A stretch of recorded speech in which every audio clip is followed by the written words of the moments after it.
Olá pessoal, tudo bom?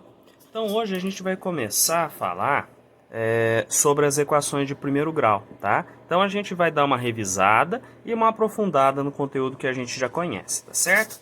Então primeiramente, né, uma definição.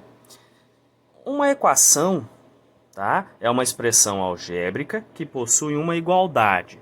Aí já começou a complicar, não é? Quando a gente vê algo envolvendo cálculo, né? A gente tem uma certa dificuldade de diferenciar o que eu tenho. Então, se eu tiver isso aqui, ó, 2 mais 5 mais 8 menos 3, tá? Isso daqui, pessoal, é uma expressão numérica, certo? Tenho cálculos, né, envolvendo, posso colocar multiplicação, divisão e por aí vai, certo?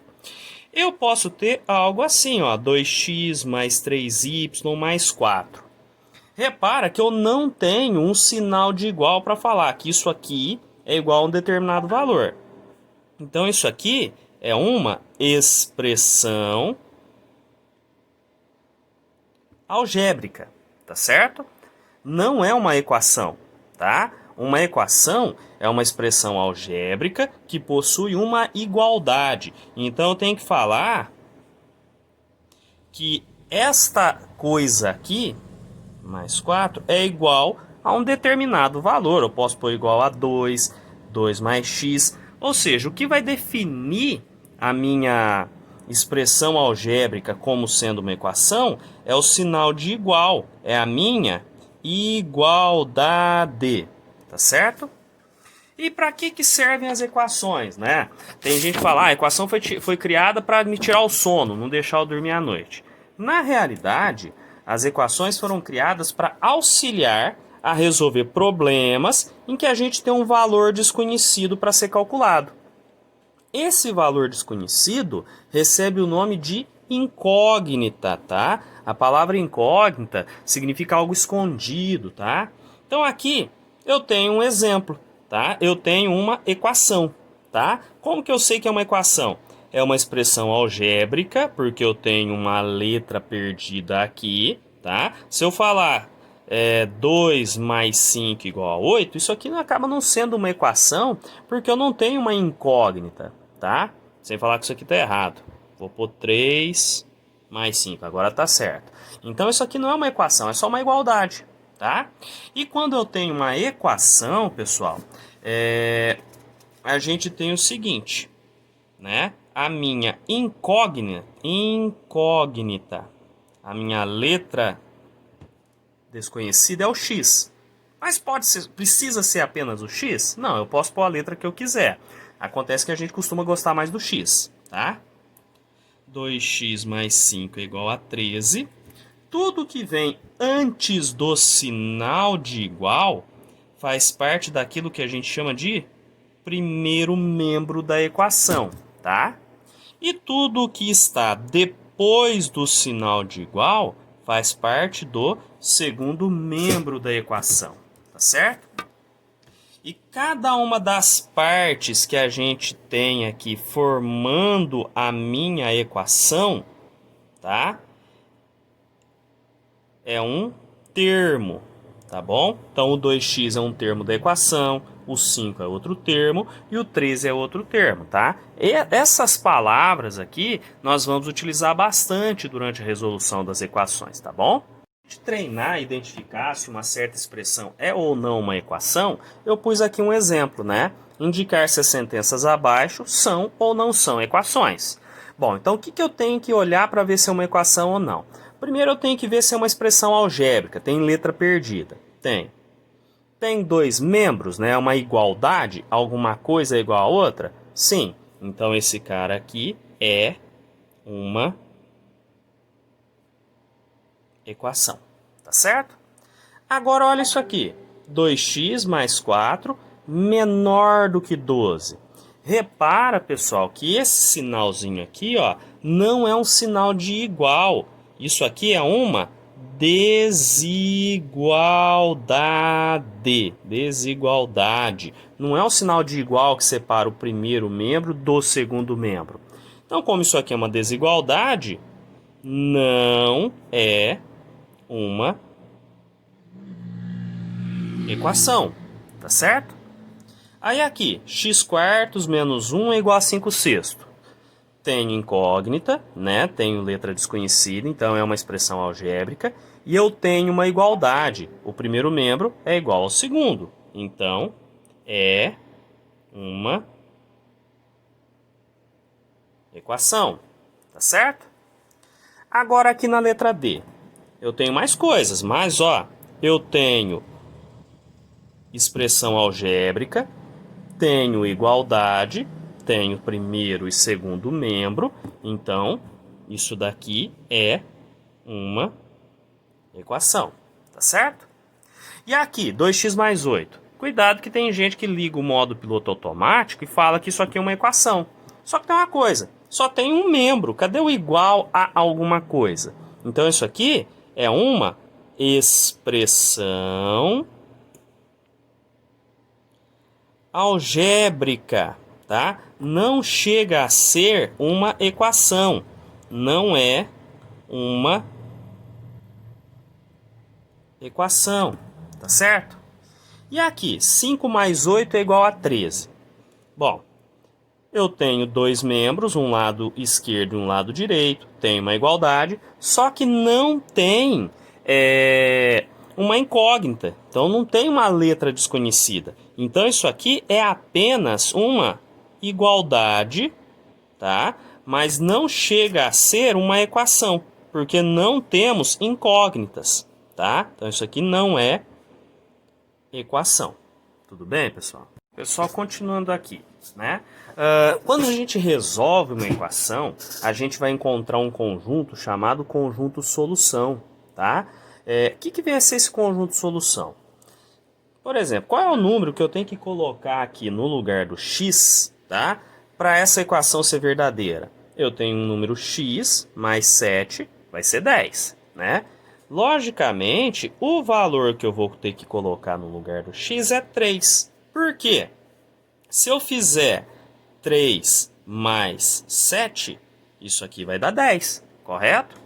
Então, o x, o valor da minha incógnita, recebe o nome de raiz ou solução da minha incógnita, tá? Então, esse 3 aqui é a raiz da minha equação, tá?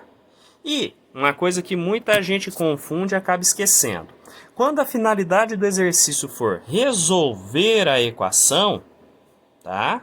Quando eu precisar resolver a equação, o resultado eu tenho que colocar dentro de um conjunto solução, tá? Dá até para fazer uma rima, tá? A gente não está na aula de língua portuguesa, mas ó, se eu tiver que resolver uma equação, eu tenho que pôr um conjunto solução. Olha que bonito. Então, para esta equaçãozinha aqui, o conjunto solução, que é o conjunto S, é um conjunto, lembra que a gente representa conjunto entre chaves, né? Que vai ter o elemento 3, tudo bem? Bom, outra coisa que muita gente confunde é a questão de grau da equação, né? A gente costuma lembrar de equação de primeiro grau, de segundo grau e por aí vai. Mas como que eu vou saber, olhando para a equação, qual é o grau dela? Então eu tenho que olhar na incógnita, tá certo? E procurar o maior expoente que a incógnita tem. Repara nesse item A aqui. Eu tenho x mais 4 menos 8x igual a 13 menos 4. Cadê a incógnita? Ó, é o x, não é?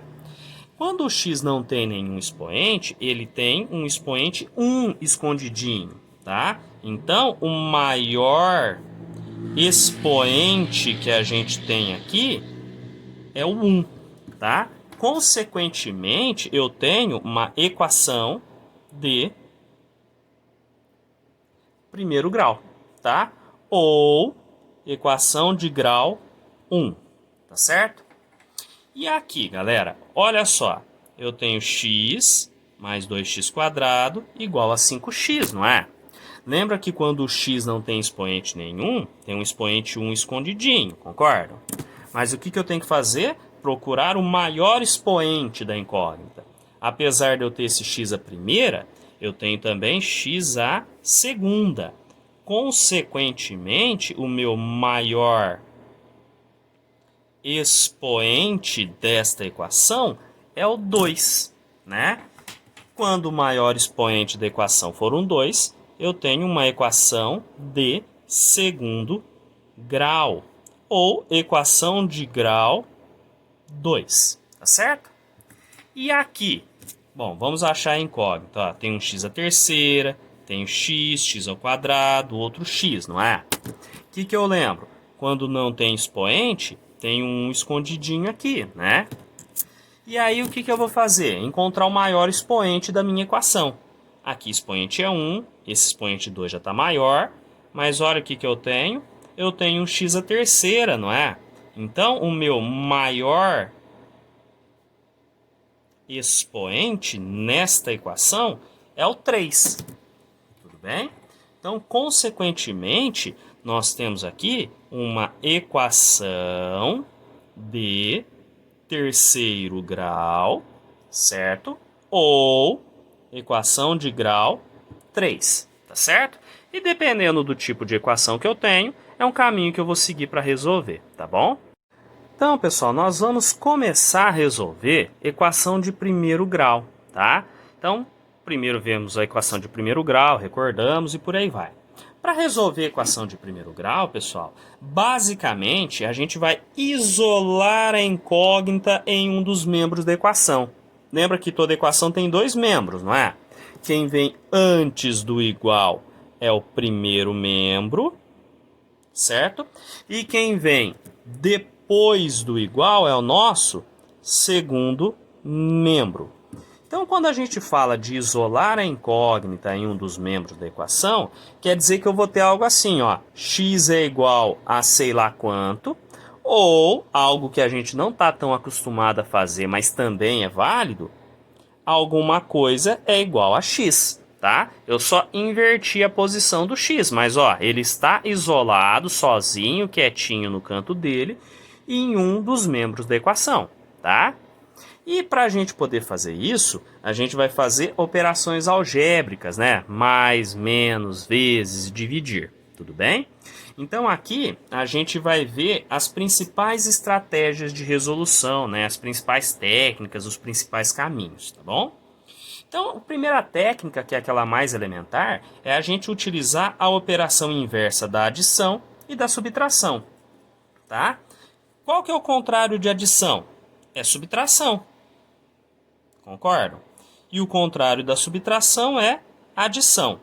Então, basicamente é o seguinte, eu quero deixar o x isolado, né? Ele está quietinho aqui. Então, tem essa equação, x menos 3 é igual a 7, não é? O 7 já estava. Quem vai passar para o lado que eu tenho aqui junto com o 7 é o 3, que vai fazer a operação inversa. O contrário de subtrair é somar, não é? Então, x é igual a 7 mais 3, 10. Como é para resolver a equação, a gente lembra que terminou a equação, coloca conjunto solução. Tá bom? Aqui, x mais 4 é igual a 9. Vou isolar o x. Então, x é igual. Lembra que o 9 já estava do outro lado. E quem vai passar para o outro lado para ficar junto com o 9 é o 4, fazendo a operação inversa. Bom, se ele está somando, ele vai subtraindo, certo? Então, x é igual a 9 menos 4, que é 5. Resolvi a equação, coloquei conjunto solução, tá bom? E aqui, 5 mais x é igual a 7. Eu vou isolar o x, o 7 já estava lá. Lembra que o 5, pessoal, como não tem nenhum sinal da frente, ele está somando, tá? Tem um sinalzinho de mais escondidinho ali. Então, este 5 vem para cá com a operação inversa. Opa, aqui não tem esse sinal de igual, desculpa, tá? Deixa eu apagar tudo aqui, vai. Deixa eu rabiscar tudo. Então, x é igual ao 7, que já estava. E este 5 vem para cá, subtraindo. Então, x é igual a 7 menos 5, 2. Conjunto solução, 2. Tudo bem? E eu não posso me esquecer, né, de ficar atento quando eu tenho número negativo, né? Geralmente a nossa briga é com os negativos. Então, x é igual. Repara que o menos 2 já estava lá. O 9 vem para cá fazendo a operação inversa. Então, ele vem mais 9, correto? X é igual a menos 2 mais 9. Devo 2 e tenho 9, sobra 7. Então, o conjunto solução é 7, tá? E aqui, pessoal, vou colocar que é igual a 0. Então, menos 6 mais x é igual a 0. X é igual a 0. O 6 que estava subtraindo vem para cá somando. Então, x é igual a 6, tá? Geralmente, essa etapa aqui, ó, quando alguma coisa está igualada a 0 e eu só mando outro número fazendo a operação inversa, eu nem coloco, eu já venho direto, tá? Então, solução é igual a 6, tá bom? Eu fui fazendo tudo passo a passo para a gente treinar, mas se você tiver prática e quiser pular alguma etapa, sem problema algum, tá certo? Pode utilizar também as operações inversas da multiplicação e da divisão. Então, o que a gente tem que lembrar? Contrário de multiplicação é divisão.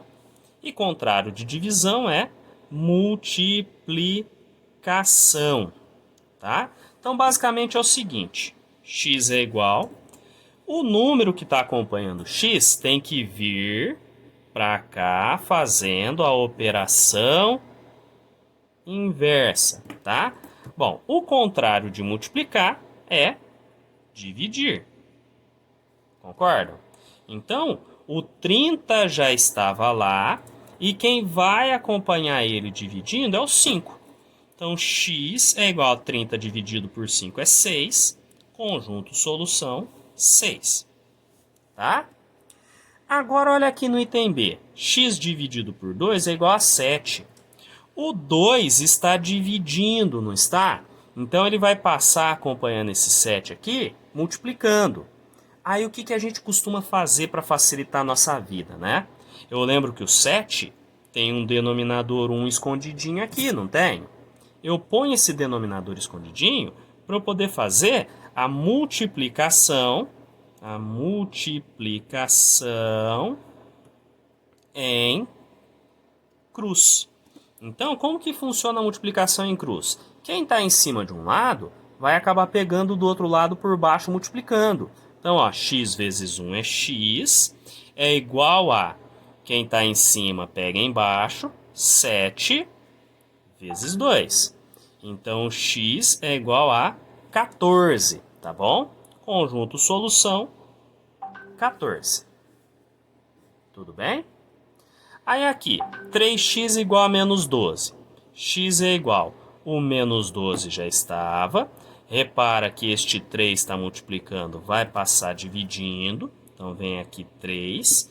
Se eu tenho multiplicação e divisão, eu tenho regra de sinal. Então, eu lembro que esse 3 aqui tem um sinalzinho de mais escondidinho, né? Menos com mais fica menos. 12 dividido por 3 é 4. Conjunto solução, menos 4. Certinho? Bom, coloquei mais uns exemplos aqui para a gente treinar e ver umas coisinhas diferentes. Então, primeiro, x terços igual a 5, eu posso colocar um denominador 1 embaixo do 5 e fazer a multiplicação cruzada, que acaba sendo bem mais rápido, não é? Cuidado que a multiplicação cruzada só vai funcionar quando eu tiver um membro antes do igual e um membro depois do igual. Só adiantando o conteúdo das próximas aulas, se eu tiver mais termos depois ou mais termos antes do igual, não posso fazer multiplicação cruzada, tá? Aí eu vou ter que partir para o mínimo múltiplo comum. Mas isso a gente vê depois, tá? Então, ó, x vezes 1 é x, 3 vezes 5 é 15. Repara que eu pulei aquela etapa de deixar o cálculo indicado. Não tem problema nenhum, tá? Depende da sua prática. Conjunto solução, 15. Tá? 6x igual a 14, ó. Eu vou isolar o x, então quer dizer que esse 6 vem passar para cá. Então, x é igual a 14 sobre 6. E repara uma coisa, eu não consigo dividir 14 por 6. O que eu consigo fazer é simplificar o 14 e o 6 por 2. Então, x vai ficar 14 por 2 é 7. 6 dividido por 2 é 3. Não dá para seguir. Deixo na forma de fração, conjunto solução, 7 terços, tá? E aqui na letra F, eu tenho 5x sobre 3 igual a 10. Um termo antes e um termo depois do igual. O que eu faço? Ponho o denominador 1 e faço multiplicação cruzada, tá? Quem está em cima de um lado, multiplica embaixo do outro. Então, 5x vezes 1 fica 5x. 3 vezes 10, 30. Tudo bem? X é igual a 30. Lembra que o 5 que está acompanhando o x vem para cá com operação inversa. O inverso de multiplicar é dividir. Então, x é igual a 30 dividido por 5, 6. Conjunto solução, 6. Tudo bem, pessoal? Então, para essa aula é isso. Bons estudos a todos.